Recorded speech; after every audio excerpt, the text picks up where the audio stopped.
Lokacin da damisa ta kama barewa tana cinye namanta, ba ta tambayar kanta cewa tana yin aiki kyakkyawa ne ko kuma mummuna.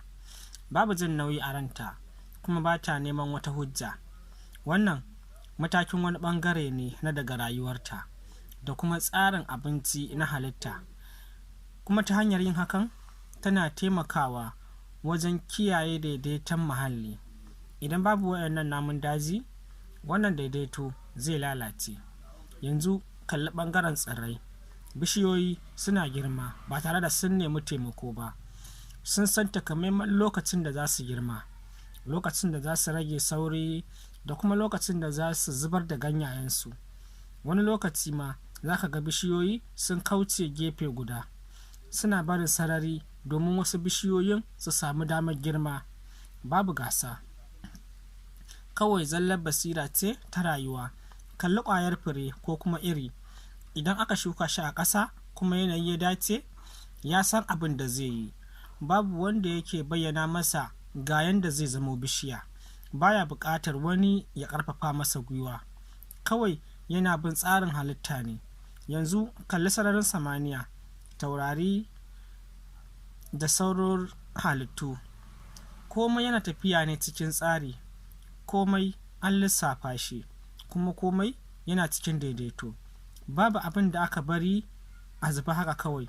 Hatta abin da yake bayyana kamar yamutsi ko hargitsi yana bin wasu ɓoyayyun dokoki ne. Amma kalle mu 'yan adam, muna tsammanin cewa alheri da sharri suna nan ne koyaushe a matsayin abubuwa masu zaman kansu.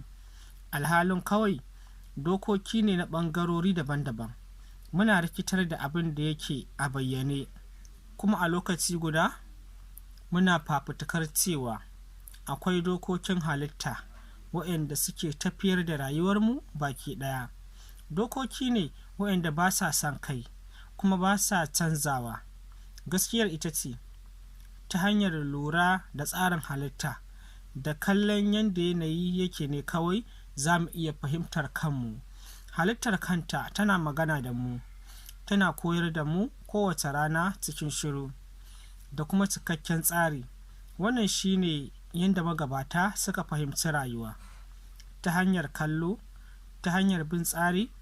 Shin me zai faru idan ashe dukkan wahalar da kake sha cikin tsawon wannan lokacin kawai saboda ka fahimci daidaiton rayuwa ba ne?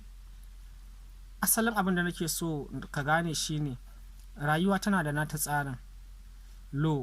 Kuma rashin fahimtar wannan dokokin shi ne yake kawo mana wahala da damuwa. Ba kai ba ne ka canja, idonka ne kawai ya buɗe yanzu.